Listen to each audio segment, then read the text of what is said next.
Tottenham fans. Tottenham have had a real strong start to the season. I'm not going to get carried away. We've been here before under Ange. We've even been here under Conte. But in today's video, I want to talk about why I think Tottenham can finish top four. I also want to talk about why Palhinha is getting stick on Twitter, and I want to explain my thoughts on what's actually going on with him. I really can't understand it, but I'll let you know later on in the video. If you're new here, please hit that subscribe button. So close to 3,000 subscribers now. I can nearly smell it. Hit that like button if you rate Palhinha. Now, when it comes to Tottenham and it comes to predictions, before the season even started, I was saying to people, before we got all those signings through the door, I was saying, well, the best we could probably get is mid-table and probably go on a cup run. When we got the signings in and we had that game against PSG and I saw a difference in Spurs, I thought to myself, you know what? We could probably get in the top six, and that would probably be a really good season. We can hit top six, which gets us in the Europa League, which gives us a chance to win a trophy next season.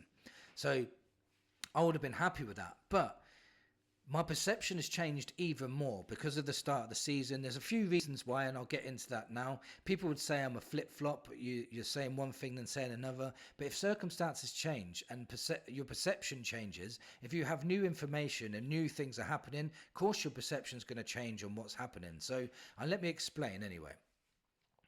So things can massively change as well, by the way, just before I go on even more. In 10 games time, my perception could change again. I could say, you know what, I don't think we can get the top four.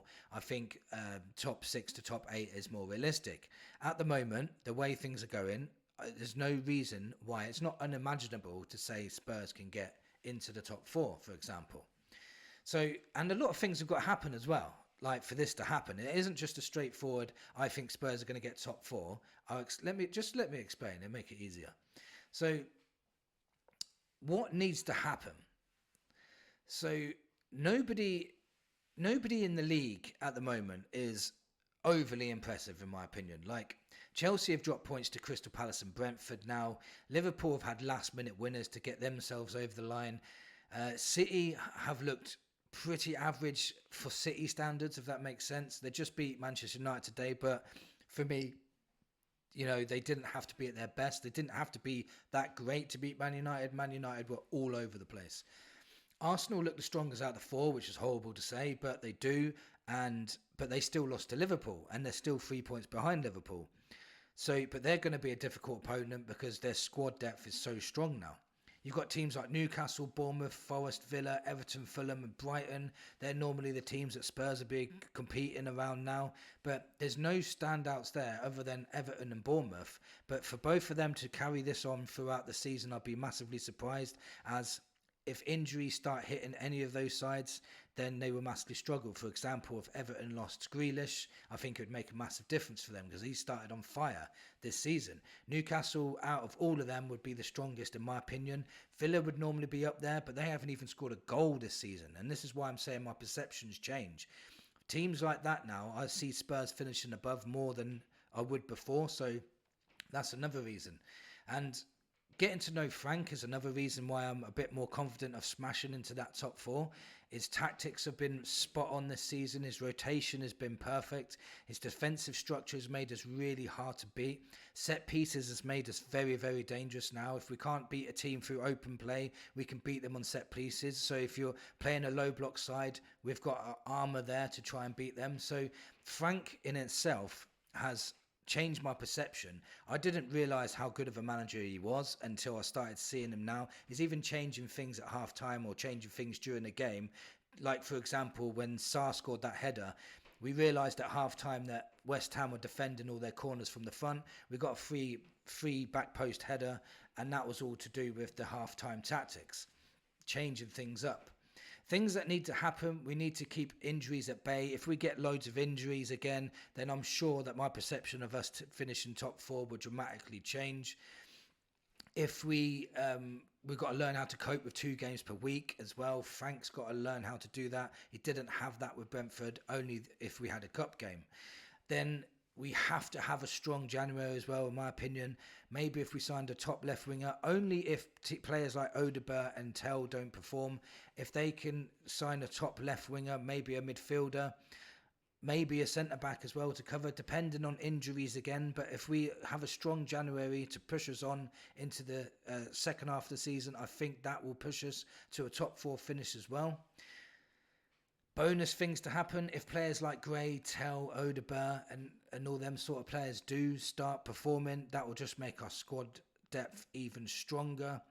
If players up front start clicking like Kudos, Xavi and Mawani, if all 3 of them start clicking and start becoming a force up front and start dominating defences, then we've already got the solidarity at the back. And imagine if we had goal scorers going forward as well.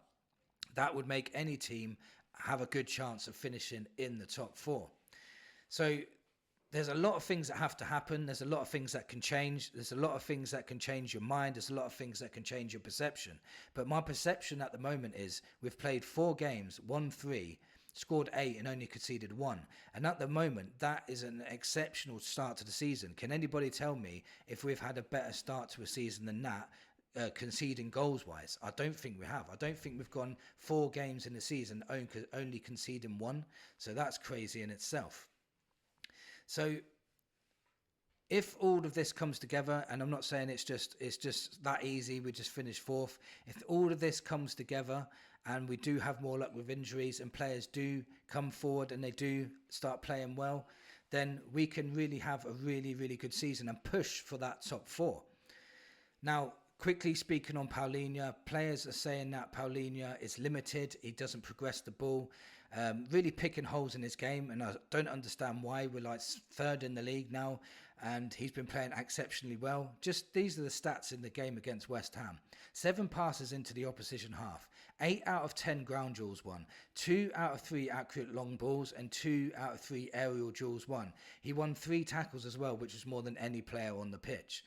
How can you want a DM for so long, and then when you get a DM, he does all the things that a DM does, and then complain that he doesn't do what a number 10 does or what a number 8 does? He does what a DM does, and he does it better than most people in the Premier League. He's such a good player. In the last games before this, Frank said he wasn't even that fit, and you could see his fitness has improved against West Ham, which makes it 10 times better.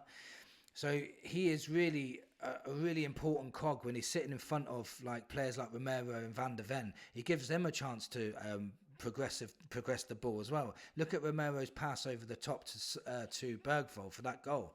You know, it wasn't Palhinha doing it, but Palhinha is screening it, so he's got the space to do it. You know, it works really, really well, and I think he's going to be a massively important player for us. He really will be. Now, honestly, I know things can change, and I'm not just jumping the gun, and I'm not just saying that Spurs can just get top 4 just because they had a good start to the season. We've had a fantastic start to the season before in the first 10 games, so I'm not going over the top. But as it stands, my perception of Spurs is improving. I think they can get better and better. Frank is still learning the players, so I still think he can progress the players on even more. So I do honestly believe that if we keep progressing in the way that we are, and we keep a strong structured defence, keep people fit, and we start getting our strikers scoring, then we could be a force in the Premier League this season. And challenging for top 4 is not unimaginable. It really isn't. Let me know in the comments what you think. Do you think that Spurs can challenge for this top 4 this season? If so, let me know in the comments. Thank you for watching, and come on you Spurs.